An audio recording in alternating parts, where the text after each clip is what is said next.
देशभरात शेती क्षेत्रात यांत्रिकीकरण आणि आधुनिक तंत्रज्ञानाचा वापर झपाट्याने वाढत असताना कोकणातील काही ग्रामीण भागांमध्ये आजही पारंपरिक शेती पद्धती जिवंत असल्याचं चित्र पाहायला मिळते।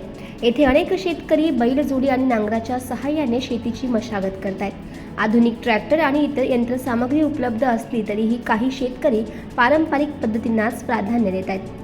कोकणातील डोंगराळ भौगोलिक परिस्थिती, लहान शेतजमिनी आणि परंपरेबद्दलची जिव्हाळ्याची भावना यामुळे ही शेती पद्धत आजही टिकून आहे। बैलांच्या सहाय्याने जमीन नांगरल्याने जमिनीची सुपीकता टिकून राहते, तसेच इंधनावरही खर्चही वाचतो, असं शेतकरी यांचं म्हणणं आहे। पिढ्यानपिढ्या चालत आलेली ही परंपरा केवळ शेतीपुरती मर्यादित नसून ग्रामीण संस्कृतीचे प्रतीक बनले। आधुनिकतेच्या युगातही कोकणातील शेतकरी पारंपरिक शेतीचं जतन करत ग्रामीण वारसा जपण्याचं महत्त्वपूर्ण कार्य करत आहे।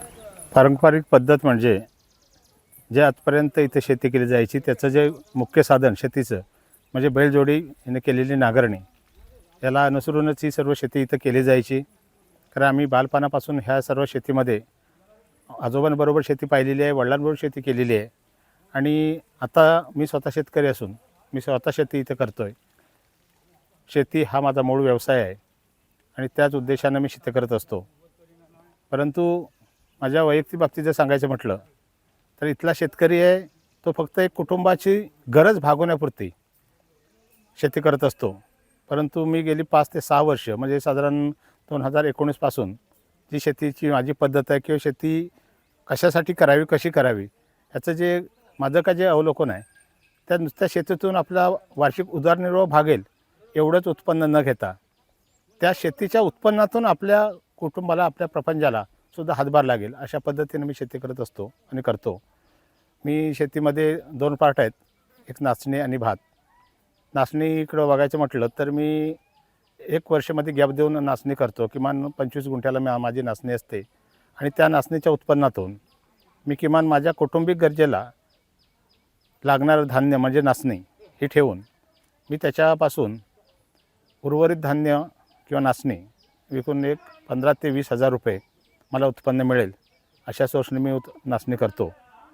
आणि बदलत्या हवामानामुळे शेती करणं पण आता कठीण झालेलं आहे, तरी तुम्ही ही जुनी पद्धत कशी टिकवून ठेवलीत आणि तरुण पिढीला आताच्या काय सांगाल?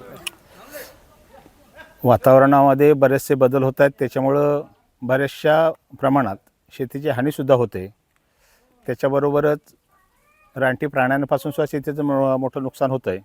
परंतु त्याच्यावर मात करून आपण प्रत्येकाने शेती करण्याचा प्रयत्न केला पाहिजे। आपण शेतकऱ्याचे लेकरं आहोत, ही भूमी हीच आपली माय आहे। शहरामध्ये जाऊन नोकरी करण्यापेक्षा आपल्या शेतीमध्ये कसून आपला उदरनिर्वाह भागवून आपल्या कुटुंबामध्ये आनंदित राहण्याचा ह्याच्यातसुद्धा कमी समाधान नाही आहे, पण अजून त्याच्याकडं बघण्याचा लोकांचा दृष्टिकोन वेगळा आहे। कारण मुंबईत गेला म्हटल्यानंतर तो सुखी झाला समाज असं काही मुळीच नाही। इथंसुद्धा जर योग्य दिशेने योग्य गरजेनुसार जर आपण त्याच्यामध्ये त्या शेतीमध्ये जर मेहनत केली तर आपण त्याच्यापेक्षा सुद्धा मुंबईत राहण्यापेक्षासुद्धा इथं आपण चांगली शेती करू शकतो। परंतु एक शेतीचं आता मुख्य कारण म्हणजे असं झालं आहे, एखादी कुटुंब पद्धत ही आता संपुष्टात आलेली आहे।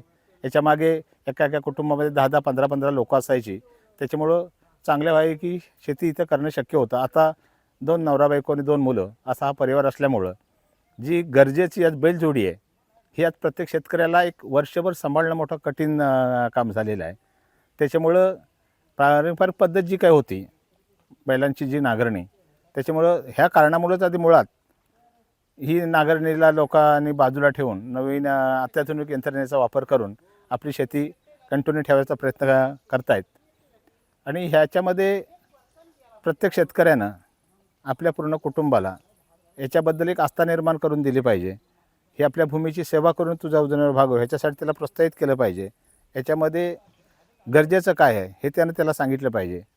अशा ह्या गोष्टी जर आपण सर्वांनी जर केल्या तर ही भूमी आणि ही शेती अजूनसुद्धा काही वर्ष का होईना पण तशी जागेवर अस्तित्वावर राहील असं मला वाटतं।